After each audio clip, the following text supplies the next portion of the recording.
আমরাও প্রতিবাদ করার কথা ভেবে এখানে এসে আমরাও যোগ দিয়েছি আন্দোলনে। আমরাও জাস্টিস চাই এই আন্দোলনের সাথে।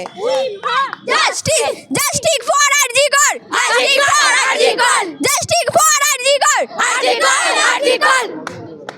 We want justice, we want justice, we want justice, we want justice, we want justice, we want justice, we want justice. আমি বলতে চাই যে এরকম যারা এরকম করছে, একটা ডক্টরের সাথে রেপ হয়ে যাচ্ছে, আমাদের চিকিৎসা করছে তারাই, কিন্তু ওনাদের সাথে যে এরকম হচ্ছে, আমরাও তো একটা মেয়ে, আমাদেরও তো বড় হয়ে কোনো না কোনো স্বপ্ন আছে, ইচ্ছা আছে যে আমিও বড় হয়ে কিছু না কিছু হব।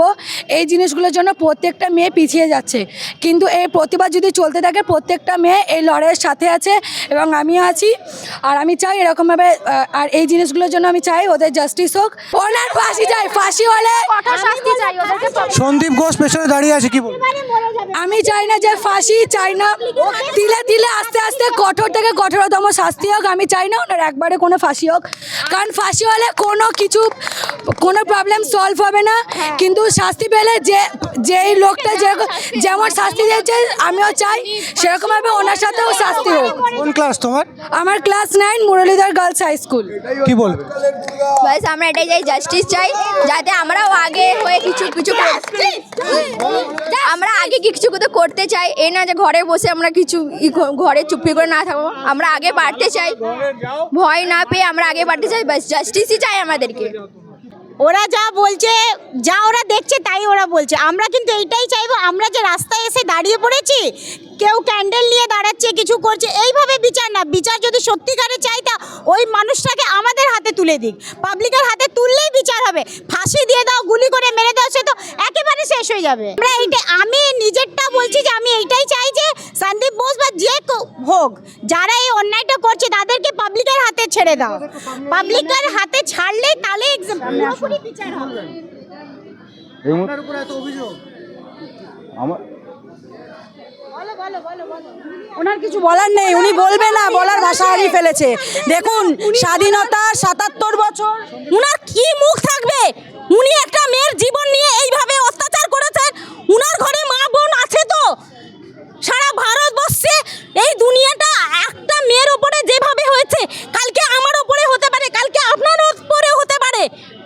আমরা কি নিয়ে বাঁচবো? আমরা কি নিয়ে রাস্তাঘাটে চলবো? কি নিয়ে বাঁচবো?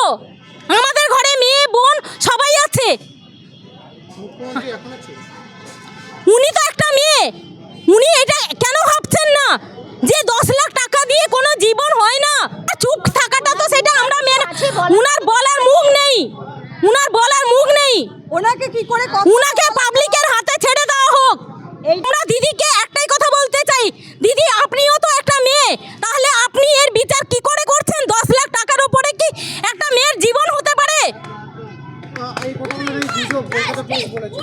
কোনো গুজব নয়, উনি নিজে বলেছেন। পাবলিকের স্টেটমেন্ট আছে, মঞ্চে উঠে বলেছে। উনার ভাইপোর মেয়ের এই অবস্থা যদি হতো তখনও কি উনি বলতেন 10 লক্ষ টাকা দিয়ে দেবো, আমরা চাঁদা তুলে দিয়ে দেবো? এর আগেও শোনা গেছিল, আমরা কিন্তু সবাই মিলে চাঁদা তুলে, পাবলিক চাঁদা তুলে কিন্তু 10 লক্ষ টাকা দেবে। কিসের ভয় পুলিশকে?